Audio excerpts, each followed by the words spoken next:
সিলেটের ফাহিমাল চৌধুরী নামে একটা যুবক আছে, নওজোয়ান আছে, সোশ্যাল মিডিয়া যারা চালায় তারাই চিনে। ফাহিমাল চৌধুরীর মায়ের দোয়ার বদৌলতে উনি ছিলেন শূন্যের কোটায়, আল্লাহ তারে কোটি কোটি টাকার মালিক বানায় দিছে। উনি নিজেও গর্ব করে বলে, এটা আমার ব্যক্তিগত কামালিয়াত না, বরং মায়ের দোয়া নিয়ে আমি এমন একটা জায়গায় গেলাম, এমন একটা ব্যবসায় ধরলাম, যেখানেই ধরলাম ওই জায়গাটায় আমার মাওলা স্বর্ণে পরিণত করে দিল। সব জায়গায় আল্লাহ বরকত বাড়ায় দিল। কেন? আমার মায়ের যখন অসুস্থ হয়ে পড়লো, আমি আমার মায়ের চিকিৎসা করার জন্য একটা গাড়ি ছিল, গাড়িটা পর্যন্ত আমি বিক্রি করে দিলাম। আমার বাড়িটা পর্যন্ত আমার মায়ের চিকিৎসার জন্য আমি বিক্রি করে দিলাম। আমার মা জানতে পারল আমার ছেলে আমার চিকিৎসার জন্য নিজের গাড়ি বাড়ি ছেড়ে দিয়েছি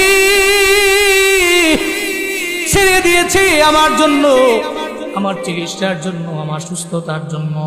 এটা বলার পরে সঙ্গে সঙ্গে সে বলে উঠল, যেদিন আমার মায়ে জানতে পারছে আমার মা আমার জন্য আল্লাহর দরবারে হাত বাড়িয়ে দোয়া করছে, কি যেন এক দোয়া, আল্লাহর কাছে মায়ে হয়তো দোয়া করেছে, আল্লাহ তুমি আমার সন্তানটা এখন শূন্যের কোটায় চলে গেল, তুমি তারে কোটির কোটায় নিয়ে যাও। মায়ে যখন এমনভাবে দোয়া করে দেয়, আমার মাওলা তো খালি ফিরিয়ে দেয় না। এখন সে গর্ব করে বলে, আমি একটা সময় শূন্যের কোটায় ছিলাম, আল্লাহ মায়ের দোয়ার বদৌলতে এখন 1000 কোটি টাকার মালিক আমার মাওলা বানায় দিয়েছে। এই আগের জামানার কাহিনী কইলে তো আপনাদের বিশ্বাস হয় না, এজন্য বর্তমান জামানার কাহিনীও আছে, মায়ের দোয়া কবুল হয়। আজকে চাঁদপুরের মানুষেরা, মঞ্জুরার মানুষেরা যদি নিজের মায়ের দরবারে গিয়া বলতে পারেন, নাম্মা তুমি আমার জন্য দোয়া করে দাও, আমি যদিও 1000 কোটি টাকার মালিক হতে পারবো না, কিন্তু তোমার দোয়া নাকি খালি ফিরে দেয় না, আমার মাওলার দরবারে যায়, বুলেট মিস হতে পারে, দোয়া নাকি মিস হয় না গো মা। মাকে যদি বলা যায় মায়ের দোয়ার বদৌলতে আমার মাওলা জমিনের মধ্যে বরকত বাড়ায় দেয়, এতে কোনো সন্দেহ নাই। কথা বলেন ঠিক কিনা? এটা জমিনের বাস্তবতা। মায়ের দোয়ার বদৌলত জমিনেও সন্তান তুমি দামি, আখিরাতেও আল্লাহ তোমার প্রতি রাজি, তোমার প্রতি আমার মাওলা সন্তুষ্ট। দুনিয়াতেও কল্যাণ কামি, আখিরাতেও কল্যাণ কামি। ওই কেন কয় ব্যাকগ্রাউন্ডে মা বাবার দোয়া আছে। কাবা শরীফের ইমাম আব্দুর রহমান সুদাইসির ব্যাপারে ওই কাহিনীটা আমি প্রায় জায়গায় গেলে বলি।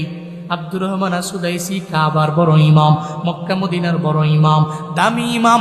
উনি একাধারে প্রায় 40-41 বছর পর্যন্ত বাইতুল্লাহর ইমাম, আজও পর্যন্ত বাঙ্গা বাঙ্গা কণ্ঠ নিয়া যখন উনি সূরা ফাতিহা তেলাওয়াত করার পরে যখন তিলাওয়াতে একটা টান দেয়, অনেক মানুষ চোখের পানি ফালায়া ফালায়া বাইতুল্লাহর মধ্যে কান্না করে। আমি নিজের চোখে দেখেছি, রমজানে ইন্দোনেশিয়ান এক মুসল্লি উনার নামাজের তিলাওয়াত শুই না, যখন নামাজের মধ্যে উনি দাঁড়ায় রইল, একটা পর্যায়ে উনার তিলাওয়াত শুই না, কান্না করতে করতে করতে মাটির মধ্যে একবার পড়ল, আবার লাফ দিয়ে দাঁড়াইল। সালাম ফিরানোর পরে আমি তারে বললাম, এই তিলাওয়াতের মধ্যে এমন ভাবে কান্না আপনার কেন, এত কান্না কেন করলেন? সঙ্গে সঙ্গে বলতে লাগলো, এ হুজুরের তিলাওয়াত শুই না, রাতের বেলা আমি ঘুমাই, তার তিলাওয়াত শুনলে আমার চোখ দিয়ে গড়ায় গড়ায় পানি পড়ে, ওইটা তো মোবাইলের তিলাওয়াত। আর ওই তিলাওয়াত যখন বাইতুল্লাহর কাবার পাশে দাঁড়ায় আমি শুনতে পাই, একটা টান দিলে আমার অন্তর নাড়া দেয়, সঙ্গে সঙ্গে আমার চোখ দিয়ে গড়ায় গড়ায় পর্যন্ত পানি পড়ে। এত দামি ইমাম, তিলাওয়াতে এত পরিমাণে মায়া। ওনাকে জিজ্ঞেস করা হলো, এত দামি ইমাম কেমনে হলেন, একটু বলেন না। আব্দুর রহমান সুদাইসি কয়, আমার ব্যক্তিগত কামালিয়াত না, আমার মায়ের দোয়ায় আল্লাহ আমারে কাবার বড় ইমাম বানায় দিয়েছে। পড়া যাবে কি মারহাবা? এটা আমার কামালিয়াত না, আল্লাহ আমার মায়ের দোয়ায় আমাকে কাবার ইমাম বানিয়েছেন। সাংবাদিকরা বলতে লাগলো, বলেন কি সেই ইতিহাস, কিভাবে আপনি হলেন, একটু বলেন না। সঙ্গে সঙ্গে উনি বলতে লাগলেন, যখন আমার ছোট্ট বয়স, আমার 5-6 বছর বয়স, আমার ওই সময় আমার মায়ের সঙ্গে মক্কা থেকে বহু দূরে আল কাসিম শহরে আমার বাড়ি, ওই জায়গা থেকে আমার মায়ের সঙ্গে আমি চলে আসলাম বাইতুল্লাহ উমরা করার জন্য। আমার মা আমারে নিয়ে এসেছেন, আমার মা আমারে মাথা ফের এক সাইডে দাঁড় করে রাখলো, নিজে একা একা ঘুরে ঘুরে তাওয়াফ করার জন্য মা ব্যাকুল হয়ে গেল। মার মনের মধ্যে চিন্তা, মা চিন্তা করে ছোট্ট মানুষ, বাইতুল্লাহ বড় দামি ঘর, এই ঘরের সম্মান তো সে বজায় রাখতে পারবে না, এই চিন্তা করে মাথা ফের এক সাইডে আমারে দাঁড় করাইয়া মা একা একা ঘুরে ঘুরে তাওয়াফ করে। একটা পর্যায়ে 2-3টা বার যখন মা চক্কর দিয়ে দিল, মাথা ফের যেই জায়গার মধ্যে সন্তানটাকে রেখে আসলো, ওই জায়গায় যা দেখে সন্তানটা আছে না নাই চেক করার জন্য, ওখানে যা দেখে সন্তান ওই জায়গায় নাই, কোথায় যেন চলে গেল। মা পাগলের মতো হয়ে গেছে। বাইতুল্লাহ এত দামি ঘর, ওই জায়গার মধ্যে লক্ষ লক্ষ মুসল্লি, লক্ষ লক্ষ হাজি সাহেব সারা বিশ্ব থেকে ওই জায়গার মধ্যেই পাড়ি জমায়। এখন যদি আমি আমার ছেলেরে না পাই, তাহলে কোন জায়গায় গেলে আমি ছেলেরে পাবো? আমার ছেলে কোথায় যেন হারিয়ে যায়। একটা পর্যায়ে খুঁজতে খুঁজতে উনি তাকায় দেখে উনার 5 বছরের বাচ্চাটা বাইতুল্লাহর কালো গিলাফ ধরতেছে, আর নিজে একা একা একা তাওয়াফ করতেছে। মা তো বড় অবাক হয়ে গেল। আমি তোর মাথা ফির এক সাইডে দাঁড় করে রাখছি, তুমি বাইতুল্লাহর কালো গিলাফ কেন ধরেছ? আমি তোর এক সাইডে দাঁড় করাইছি, কেন তুমি বাইতুল্লাহর কালো গিলাফ ধরার জন্য এলা? একটা বারো প্রশ্নের জবাব দেয় না। মা জুড়ে একটা ধমক দেয়, কালো গিলাফের সম্মান তুমি বজায় রাখতে পারবা না, বাইতুল্লাহ বড় দামি ঘর। ধমক দিয়া মাথা ফের এক সাইডে নিয়ে আবার দাঁড় করে দিল। এবার মা আবার আগের মতো মা তাওয়াফ করতে লাগলো। একটা পর্যায়ে আবার কয়েকটা চক্কর দেয়, আবার যা দেখে আব্দুর রহমান সুদাইস ওই জায়গার মধ্যে নাই। আবারও চিন্তায় পড়ে গেল। আমার কাছে মনে হয় সন্তান আবার আগের জায়গায় চলে গেছে। মা দৌড়ে যা দেখে, হ্যাঁ আগের কীর্তিকলাপ, যা দেখে আব্দুর রহমান সুদাইস সন্তানটা বাইতুল্লাহর কালো গিলাফ ধরে ধরে নিজে একা একা একা একা তাওয়াফ করে। একটা পর্যায়ে মায়ে জানা দেয়, এই পোলা তুমি কালো গিলাফের মায়ে এত পড়ে গেলা কেন? তোমারে মাথা ফের এক সাইডে রাখলাম, তুমি খালি বারবার তাওয়াফ করার জন্য ব্যাকুল হয়ে যাও। সে জানা দেয়, মা আমি জমিনে কত ঘর দেখেছি, ওই ঘরের প্রতি আমার এত মায়া লাগে নাই। যেই ঘর আমি দেখছি, একবার দেখলে 2বার দেখবার মন চায় না, 2বার দেখলে 3য়বার দেখবার মন চায় না। কিন্তু বাইতুল্লাহ এমন কি ঘর, এই ঘরের প্রতি আমার কি অন্তরের সম্পর্ক। তুমি যতই আমারে বারবার সাইডে দাঁড় করাও, আমি বাইতুল্লাহর কালো গিলাফ ধরার জন্য ব্যাকুল হয়ে যাই। কারণ এটা এমন একটা জায়গা, সারা বিশ্বের মুসলমানেরা এখানে যাওয়ার জন্য পাগল। এই বাংলাদেশের হাজিরা জীবনে যদি প্রথমবার উমরা করার জন্য বাইতুল্লাহ যায়, কালো গিলাফটা দেখার পরে চোখ দিয়া ঘরে ঘরে পানি পড়ে। হায় রে, এই কালো গিলাফের দিকে পানে চাহিয়া আমি বাংলাদেশ থেকে পশ্চিম দিকে ফিরে যদি নামাজ আদায় করি, তাহলে আমার নামাজ কবুল হয়। আর যদি আমি পূর্ব দিকে ফিরি, তাহলে তো আমার জীবনে কোনোদিন নামাজ হবে না। এটা কি সেই ঘর যেই ঘরের প্রতি এত পরিমাণে মায়া? ওই ঘর যখন স্বচক্ষে দেখতে পায়, সশরীরে দেখতে পায়, মুমিন বান্দা নিজেরে ধরে রাখতে পারে না, চোখ দিয়া ঘরে ঘরে পানি পড়ে। এই ময়দানেও মানুষগুলো আছে যারা বাইতুল্লাহর মেহমান হতে চায়। জীবনের সবচেয়ে বড় আশা আল্লাহ যাতে করে আমার একটা বার বাইতুল্লাহ দেখার সুযোগ করে দেয়। কিন্তু আল্লাহকে বলে, হে মালিক, আমি বড় গরিব মানুষ, বড় অসহায়, আমি ঠিক মতো চলতে পারি না, 1.5 লাখ টাকা আমি খরচ করতে পারবো না। এই গরিব তোমাদের জন্য আমল, তুমি রাতের বেলা ঘুমানোর আগে সাল্লাল্লাহু আলাইহি ওয়াসাল্লাম এই দরুদের আমল পড়িয়া ঘুমায়া যাও। আল্লাহর কসম, 1 দিন পড়বেন, 2 দিন পড়বেন, আপনি 1 বছর পড়বেন, হঠাৎ করে দেখবেন একদিন আমার আল্লাহ নবীর রওজায় নিয়ে গিয়েছে, বাইতুল্লাহর কালো গিলাফ ধরার সুযোগ করে দিয়েছে। চাঁদপুরের মুসলমান, বাইতুল্লাহ কারা কারা যেতে চান? কে কে মদিনায় যেতে চান? 2 হাত তুলে মাওলারে দেখান। মনে বড় আশা ছিল যাব মদিনায়। কন্যা আমার সাথে একবার প্রেম নিয়া, মনে বড় আশা ছিল যাব মদিনায়, সালাম আমি করব গিয়ে সালাম আমি নবীর রওজায়।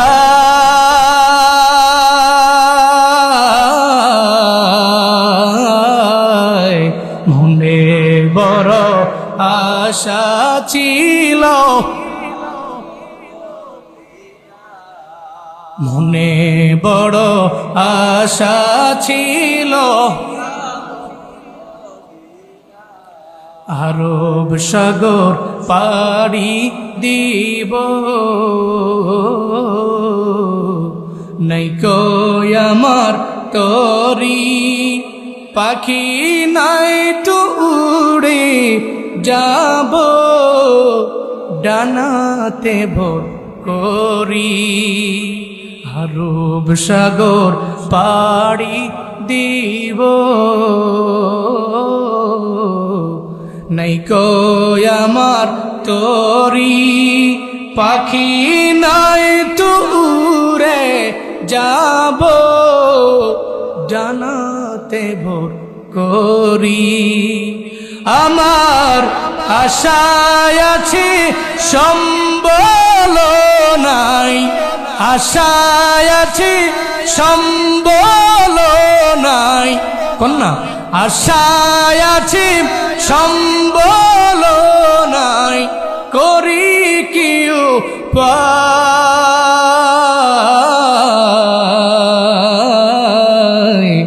মনে বড় আশা ছিল, মনে বড় আশা ছিল, কৌশল কইরা লইয়া যাইও, কৌশল কইরা লইয়া যাইও সোনার মদিনা।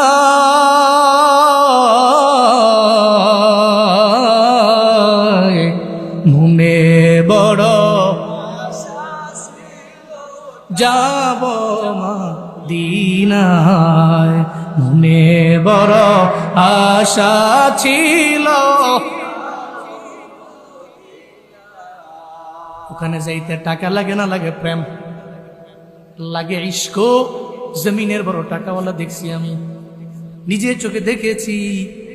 বাংলাদেশের বড় এক কোম্পানির মালিক হঠাৎ করে কোনো একদিন আমাদের বন্ধু বান্ধবদের সাথে ওনার একটা মিঠা বলো, ওনাকে বললাম সব জায়গায় গিয়েছেন, বাইতুল্লাহ গেছেননি? সময় পাই না, খালি প্ল্যান করতেছি, সময় পাচ্ছি না। যাব এই একেবারে রওনা করলাম, হঠাৎ করে অন্য এক প্ল্যান চলে আসছে, তার কোনো একটা জব আমি দিই নাই। তাও তো মনে পড়ে গেছে ওখানে তো আল্লাহ সবাইকে নেয় না, টাকা থাকলেই যেতে পারবে এমন নয়, ইশক লাগে, প্রেম লাগে। ওই প্রেমিক গুলারে আল্লাহ মায়া কইরা মক্কা মদিনায় নিয়ে যায়। সুবহানাল্লাহ জোরে পড়বেন না? জালালউদ্দিন রুমি রাহমাতুল্লাহ আলাইহি উনি বলেন, সাগরের কিনারায় বসে একটা পিঁপড়া রবের কাছে কাঁদে, মাওলারে আমার কি মক্কায় নেওয়া যায় না, মদিনায় নেওয়া যায় না? কে কয়? পিঁপড়াই কয়, আমার তো ডানা নাই, চাইলেও আমি যেতে পারবো না মক্কা মদিনায়। আমার পাসপোর্ট নাই, আমি চাইলেও তো পাসপোর্টের মাধ্যমে বিমানে উঠতে পারি না। কিন্তু আমার প্রেম আছে, ইশক আছে, প্রেম আছে, প্রেম আছে, ইশক আছে। ইশকার প্রেম যদি দিলে থাকে তাহলে তুমি নাকি মক্কায় লয়া যাও, মদিনায় লয়া যাও। সাগরের কিনারার মধ্যে বৈশা বৈশা রবের দরবারে আবদার জানায়, আল্লাহর দরবারে যখন আবদার জানায়, রবের দরবারে যখন বলতে লাগলো, রুমি রহমাতুল্লাহ আলাইহি বলেন আল্লাহর কাছে এই কান্নাটা বড্ড পছন্দ হয়ে গেল। আল্লাহ কয়, কবুতর এখনই তুমি পিঁপড়ার দরবারে যাও, এখনই তুমি পিঁপড়াটাকে তোমার ডানার মধ্যে তুমি নিয়ে নাও, তোমার উপরে কামড় দিয়ে বসে থাকবে আমার আশেক, আমার নবীর আশেক, আমার বাইতুল্লাহর আশেক। পিঁপড়াটারে তুমি ঘুরাইয়া মক্কা মদিনা দেখাইয়া তার জায়গায় আইনা তারে বসে দাও, চিল্লায়া পড়া যাবে কি মারহাবা। কবুতর পিঁপড়ার দরবারে হাজির হয়ে গেছে। কি রে রবের দরবারে কি আবদার জানাইলা, কি রবের দরবারে বললা, রবের দরবারে কি এমন আবদার জানাইলা আমার মাওলা তোমার আবদার এমন ভাবে পূরণ করে নিছে, এখন আর কোনো চিন্তা নাই, বিমান তো হাজির হয়ে গেছে, কেন তুই উড়োস না? সুবহানাল্লাহ, জোরে কয় না? উঠ, বিমান তো আয় তোর কাছে, তো কামড় দিছে, তো কবুতর তারে নিয়ে বাইতুল্লাহ রওজা সুন্দর করে ঘুরাইয়া দেখাইয়া আবার তার জায়গায় তার আইনা বসাই দিয়ে চলে গেছে। ইশক, প্রেম, ভালোবাসা, এটা লাগবে, এটা থাকবে তো আল্লাহ আপনারা নিয়ে যাবে ইনশাআল্লাহ। বাইতুল্লাহর প্রতি আমার প্রেম আছে, আমার টান আছে। আব্দুর রহমান সুদাইসি মায়ের দরবারে বলতে লাগলো, আমার মা যতই মাথা ফের এক সাইডে দাঁড় করাও, বাইতুল্লাহর প্রতি আমার প্রেম, আমার ভালোবাসা কেন যেন আমার বৃদ্ধি পায়। তুমি আমার যতই এক সাইডে নিয়ে যাও, আমি বাইতুল্লাহর স্পর্শ ছাড়া আমি থাকতে পারি না। মায়ের চোখগুলো ভিজে উঠলো, সন্তান এত ছোট মানুষ কিন্তু বাইতুল্লাহর জন্য এত পরিমাণে পাগল। এবার মায়ের দোয়া নাকি আল্লাহ খালি ফিরায় না, এটা তো মায়ের পরিপূর্ণ জানাস। একটা হাত আব্দুর রহমান সুদাইসির মাথার উপরে মা রাখলেন, আর একটা হাত বাইতুল্লাহর কালো গিলাফের মধ্যে রাখলেন। আল্লাহর দরবারে বলে, হে মালিক, আমি জানি তুমি মায়ের দোয়া ফিরে দাও না, আবার তোমার বাইতুল্লাহ আমার হাত আমি লাগাইলাম। একটা হাত দিয়ে আমি আমার সন্তানের মাথার উপরে রাখলাম, আর একটা হাত দিয়ে আমি বাইতুল্লাহর কালো গিলাফ ধরলাম। রে মাওলা, আমি জানি না মক্কায় আমার বাড়ি না, মদিনায় আমার বাড়ি না, আমি নবীর বংশের কেউ নয়, আমি জানি না আমার এই ছেলে মক্কার ইমাম হতে পারবে কি পারবে না, তবে আল কাসিম শহরে আমার বাড়ি, অনেক দূরে আমার বাড়ি, কুরাইশ বংশের কেউ আমি না। তবে আমি জানি গো, মা যখন রবের দরবারে আবদার জানাই, তুমি নাকি ফিরে দাও না। আমার সন্তানের মাথায় এক হাত, আর এক হাত তোমার বাইতুল্লাহর কালো গিলাফে। আমি মায়ের দোয়ার বদৌলতে কি আমার সন্তানটারে কাবার বড় ইমাম বানায় দেওয়া যায় না?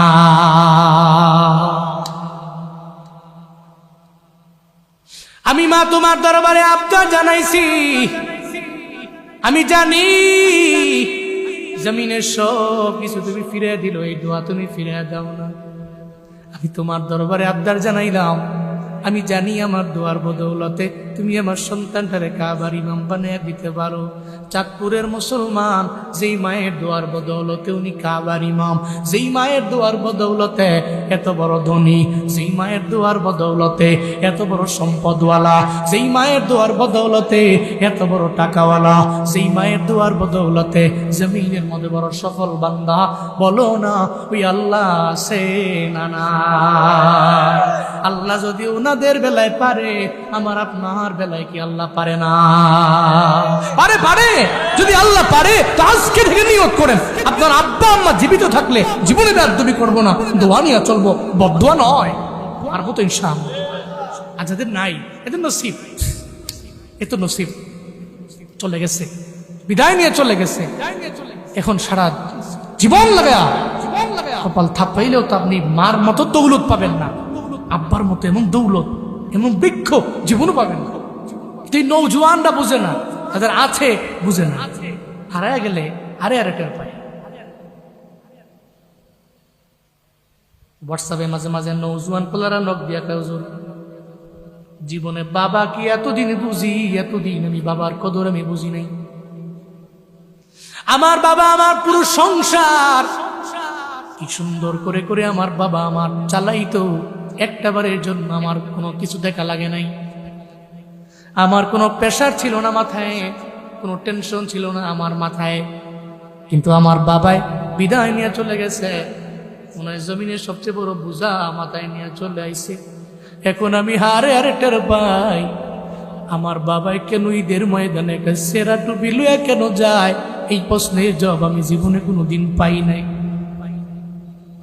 আমার বাবাই কেন সিরা পাঞ্জাবি লইয়া ঈদের ময়দানে যায়, এতদিন পর্যন্ত আমি পাই নাই। এখন আমি আরে আরে টের পাই, কেন উনি নতুন পাঞ্জাবি না পইরা কেন একটা পুরান পাঞ্জাবি লয় ঈদের ময়দানে গেছে। এখন আমি বুঝতে পারি বাবার মাথার মধ্যে কি পরিমাণ বোঝা ছিল। ব্যথা দিও না, কষ্ট দিও না, এ বৃক্ষ যেদিন বিদায় নিয়ে চলে যাবে ওদিন হারে হারে কানবা, কবরের পাশে গিয়া চোখের পানি ফালায় কানবা, কোনো লাভ বাবা হবে না। থাকতে দাম দেওয়া লাগবে, থাকতে কদর করা লাগবে, থাকতে একটু চাঁদপুরের বাবুরাট বাজার থেকে ভালো ভালো মাছ কিনাই না বাবারে খাওয়াইয়া দাও, মারে খাওয়াইয়া দাও, থাকতে বাবা মায়ের শাড়ি পরাইয়া দাও, আব্বারের দামি একটা পাঞ্জাবি পরাইয়া দাও। যেদিন বিদায় নিয়ে চলে যাবে ওদিন চোখ দিয়ে ঘুরে ঘুরে পানি পড়বে, ওদিন আফসোস করলেও আব্বা আমার থেকে দোয়া নেওয়া যাবে না। আমিও দোয়া করি, ও মাওলা, এই ময়দানে যেই মানুষগুলো আব্বা আম্মা হারাইছে এদের চোখ দিয়ে ঘুরে ঘুরে পানি পড়ছে, আমি মুসাফির হালাতে তোমার দরবারে আবদার জানাই, এই মানুষগুলোর মা বাবার কবর তুমি জান্নাত বানায় দাও। চিল্লায়া জোরে করে পড়েন আমিন। যাদের আব্বা আম্মা জমিনের মধ্যে বেঁচে আছে তুমি মা বাবার নেক হায়াত দাও, পড়েন আমিন। এজন্য থাকতে দাম দেওয়া, থাকতে কদর, থাকতে ভালো কিছু খাওয়াতে হবে, কারণ এদেরকে খাওয়াইলে কমে না, খুদার কুসুম লস হয় না, বাড়বে। লিখে রাখেন, বাড়ে, কমে না। বন্ধু বান্ধবদেরকে নিয়ে বসেন, আড্ডায় যান, এদের কিনে রেস্টুরেন্টে বসলে 1000 টাকা বিল চলে আসে, আপনার গায়ে বাজে না। আপনার আব্বার মাসটা ঘুরে গেলে 1500 2000 টাকার ওষুধ লাগে। আপনি কেন ঠেলা মারেন মেজো ভাইয়ের? মেজো ভাই তো ঠেলা মারছে ছোট ভাইয়ের, ঠেলা মারতে মারতে একটা পর্যায়ে আপনার বাবা কষ্ট নিয়ে জমিন থেকে বিদায় নিয়েছে। আমরা কপাল পোড়া জাতি, মৃত্যুর আগে কদর দিই না। 40 আর 40 দিনে বিশাল বড় মেজবানি করো, সবাই দাওয়াত দাও। আব্বার জমি জমা যা ছিল ভাগ বটোয়ারাও তো হয়েছে, এখন এই জমি জমা কয়জনে আমি পাইছি যেহেতু, তো আব্বার নামে আম্মার নামে বড়টা মেজবানি করে মানুষকে খাওয়ায়। মানুষ যাতে বলে অমুক একটা মেজবানি করছে রে, গরু গুছোটা মশাল্লা, আবার লোকে ডাইলটাও সেরা হয়েছে, সবজিটা আরো মজা। এ মনে করে এলাকার মধ্যে কি সুনাম সুকীর্তি আমার ছড়িয়ে পড়েছে। খোদার কসম, আপনি আপনার আব্বা জীবিত থাকা অবস্থায় কদর করেননি, ইন্তেকালের পরে আপনার আব্বাকে রাজি করার লক্ষ্যে 1000 মানুষকে খাওয়াইছেন, কিন্তু মৃত্যুর আগে কদর দেন নাই। আপনার আব্বা আপনার প্রতি রাজি না, খোদার কসম রাজি না। কারণ থাকতে, জীবিত থাকতে কদর দেওয়া লাগে। এই জন্য আছে কদর দেন, চলে গেলে কাঁদবেন। জীবনের মূল কষ্ট মায়ের প্রসব বেদনায়,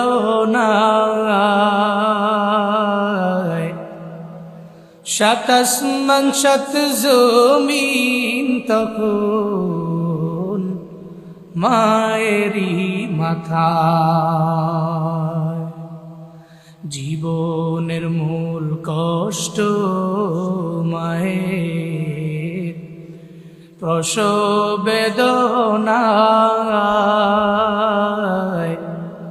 সাত আসমান সাত জমিন তখন মায়েরই মাথা।